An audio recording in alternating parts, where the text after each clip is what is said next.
मत्ती रसूल की मार्फत लिखा गया इंजीली बयान, उसका 5वां बाब और उसकी 27वीं आयत से हम खुदा के कलाम की तलावत करेंगे। बाइबल मुकद्दस में कुछ यूं मरकूम है, तुम सुन चुके हो कि कहा गया था कि ज़ना ना करना, लेकिन मैं तुमसे ये कहता हूं कि जिस किसी ने बुरी ख्वाहिश से किसी औरत पर निगाह की, वो अपने दिल में उसके साथ जिना कर चुका।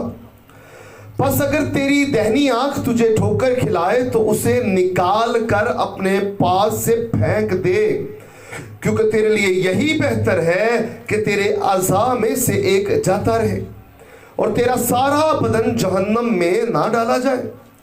और अगर तेरा दाहिना हाथ तुझे ठोकर खिलाए तो उसको काट कर अपने पास से फेंक दे, क्योंकि तेरे लिए यही बेहतर है कि तेरे अज़ा में से एक जाता रहे और तेरा सारा बदन जहन्नम में ना जाए।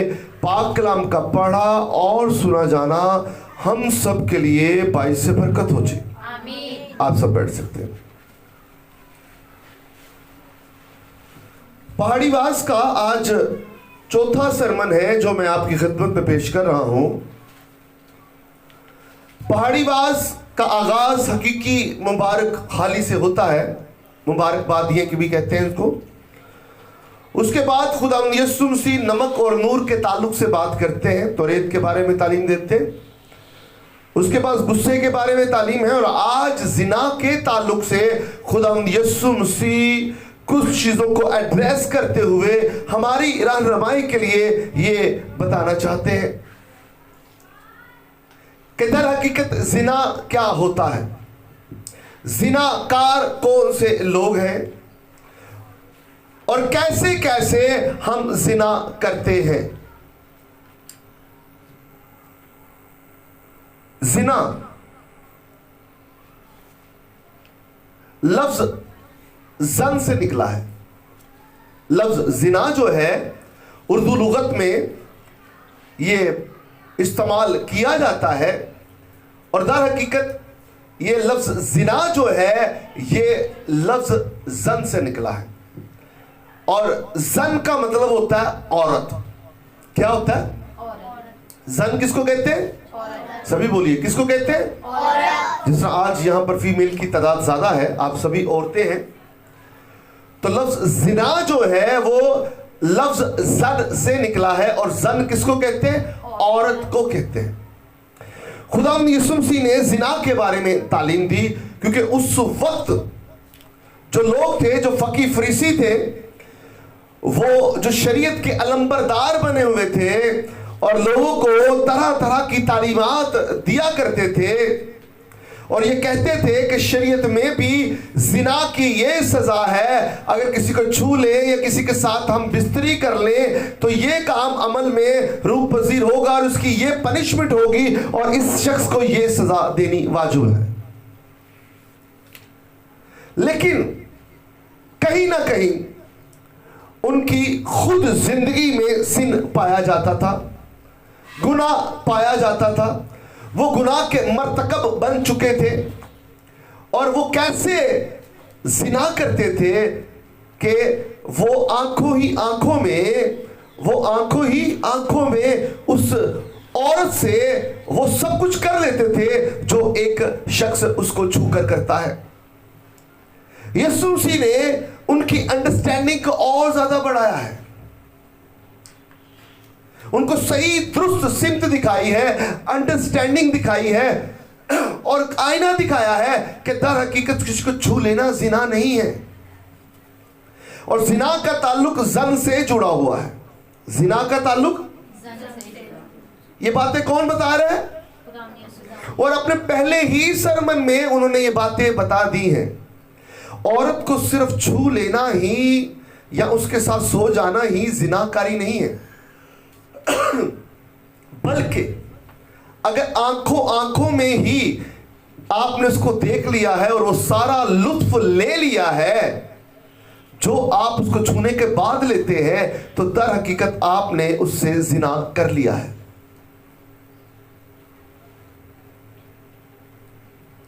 क्या कर लिया? अक्सर इस दौरे हाजरा में आप बहनें हैं, आपको हर रोज ये चीजें फेस करनी पड़ती हैं। इस कल्चर की एक बड़ी घटिया बात यह है कि मर्द और औरत में बड़ी अजीबो गरीब तफरीक पाई जाती है।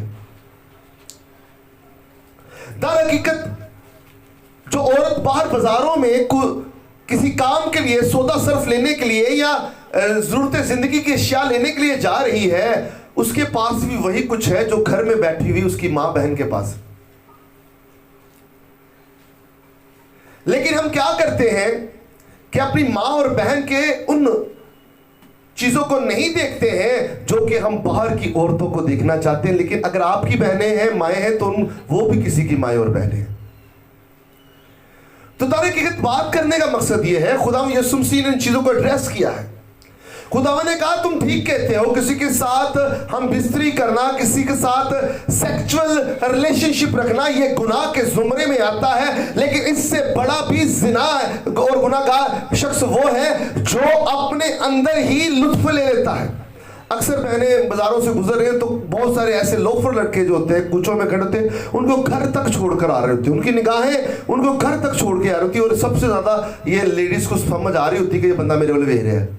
कैसा है, ये फेस करना पड़ता है हमें। होता है कि नहीं होता? मेरी तरफ देखिए, क्या होता है कि नहीं होता?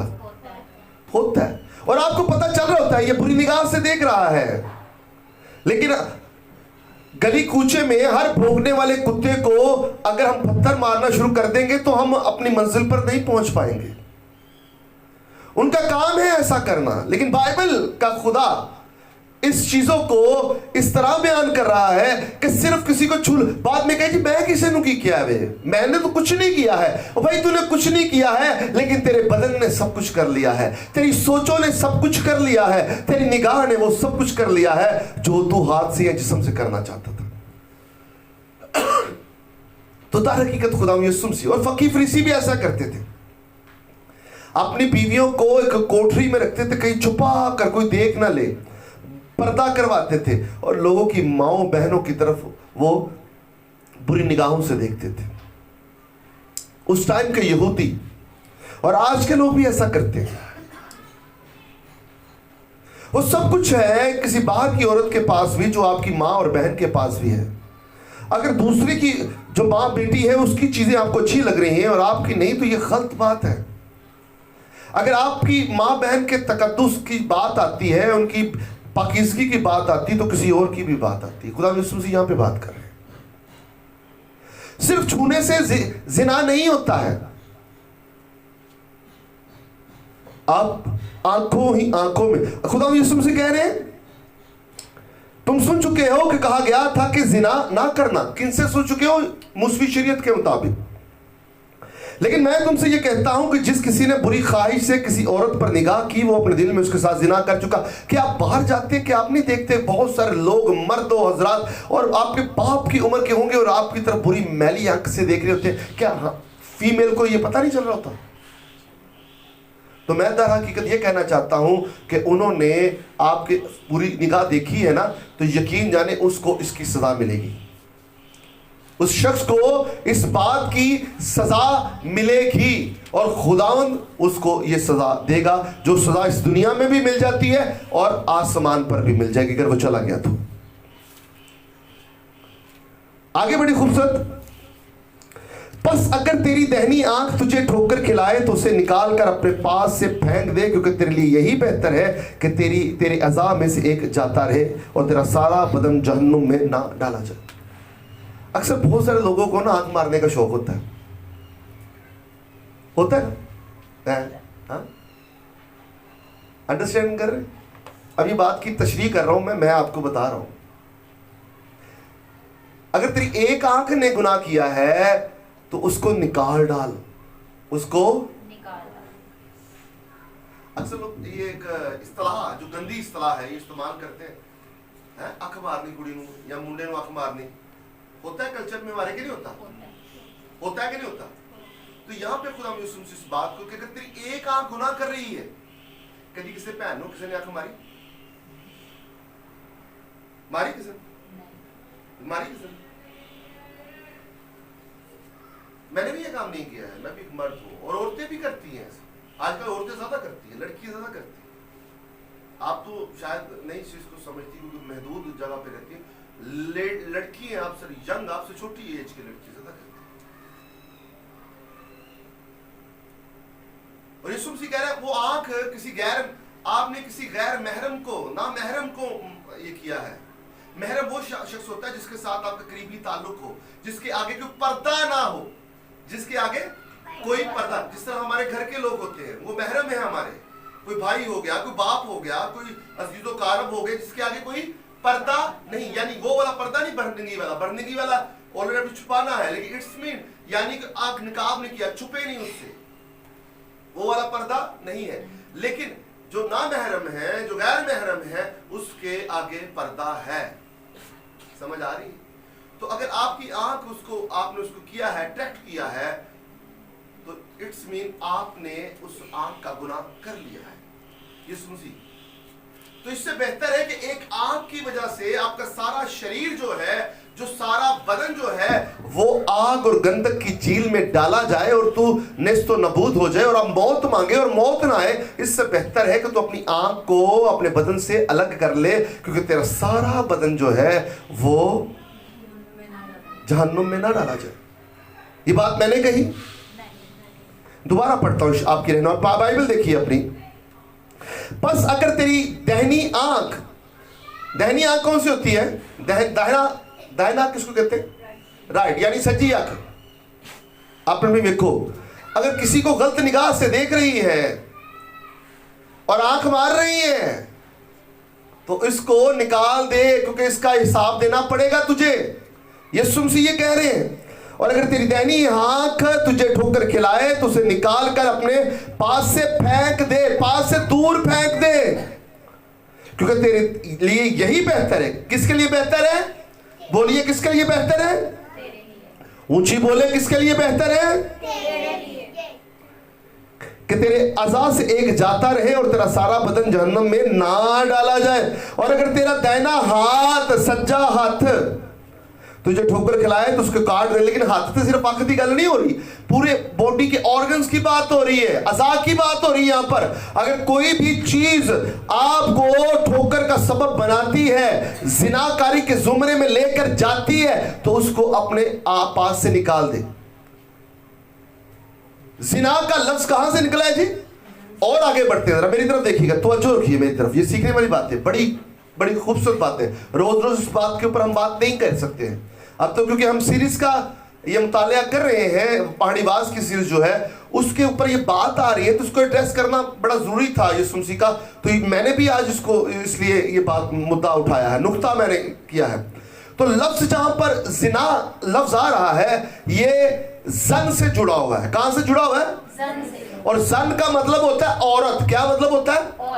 औरत। और यीशु मसीह ने यहां पर कहा, तुम सुन चुके हो कि कहा गया था कि जना ना करना। क्या ना करना?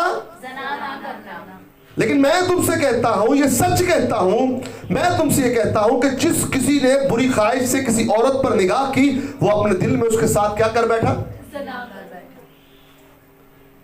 जिनाकारी, ये हिंदी वर्ड जो कार्या है उससे निकला है, और कार्य से यानी काम करना, उससे कार उर्दू लुगत में इस्तेमाल हुआ है, यानी काम, यानी जिनाकार या जिनाकारी, यानी कि जो है किसी औरत के साथ गलत रिलेशनशिप रख लेना या सेक्सुअल रिलेशनशिप रख लेना, या सोचो तखय्युलात में वो बात ले आना, उस काम को अमल दे देना, वो जिनाकारी के जुमरे में आता है। और अगर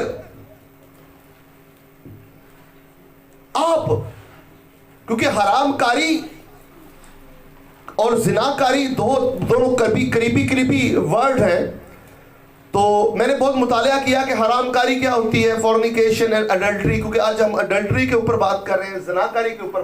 तो मैं इसको टच थोड़ा सा दे देता हूं बात को समझाने के लिए, लेकिन ऑलरेडी इसके ऊपर बड़ा हरामकारी बहुत डिटेल्स में बात की जा सकती है। लेकिन यीशु मसीह ने यहां पे जिनाकारी के बारे में तालीम दी है कि जिनाकारी सिर्फ और सिर्फ इसको छू लेना नहीं है।